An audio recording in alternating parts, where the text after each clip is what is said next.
નવરાત્રિના તહેવારને ધ્યાનમાં રાખીને અમદાવાદ મનપાએ ગરબાનું આયોજન કરતી સંસ્થાઓ માટે કેટલાક નવા નિયમો લાગુ કર્યા. ગરબા સ્થળ પર દુર્ઘટના ન ઘટે અને ખેલૈયાઓની સુરક્ષાને ધ્યાનમાં રાખીને મનપાએ કડક નિયમો લાગુ કર્યા છે. પાર્ટી પ્લોટ, ક્લબ અને મોટા મેદાનોમાં ગરબાનું આયોજન કરનારા આયોજકો માટે હવે ફાયર બ્રિગેડની પરવાનગી લેવી ફરજિયાત છે.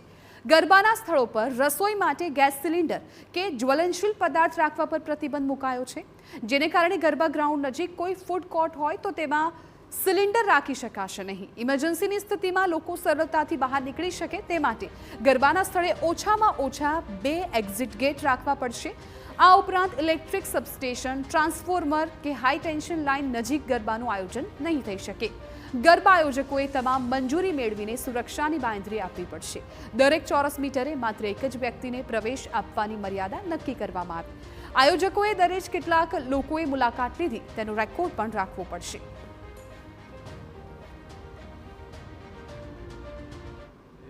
સ્વાભાવિક નિયમ જે આ વખતે લાગુ કર્યા છે, સ્વાભાવિક છે કે એ સેફટી પેરામીટર્સને ધ્યાનમાં રાખીને કર્યા છે અને મોસ્ટલી નવરાત્રિમાં પહેલેથી આ વસ્તુનું ફોલો કરતા આવ્યા છે ઓર્ગેનાઇઝર હોય, કારણ કે પબ્લિકની સેફટી બહુ પહેલી પ્રાયોરિટી હોય છે કોઈ બી ઓર્ગેનાઇઝર માટે.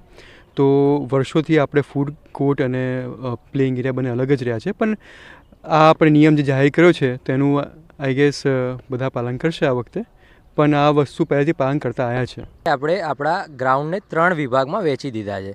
એક ગ્રાઉન્ડમાં આપણે ખેલૈયાઓ રાખ્યા છે, એક ગ્રાઉન્ડમાં આપણે કેફેટેરિયા અને એન્ટ્રી રાખી છે અને થર્ડ પાર્ટમાં આપણે આપણું પાર્કિંગ રાખ્યું છે, જેથી કોર્પોરેશનના નિયમો પ્રમાણે આપણને એનઓસી લેવામાં પણ તકલીફ ના પડે અને આપણા આવેલા ખેલૈયાઓને જે માતાજીના અવસરમાં આવી રહ્યા છે અને જે દિલથી માતાજીની આરાધના કરવા માગે છે એમને પણ અગવડતા ના પડે, જેથી બધું જ ધ્યાન આપણે રાખી રહ્યા છીએ અને સગવડતા આપણી ફૂલ રાખી રહ્યા છીએ.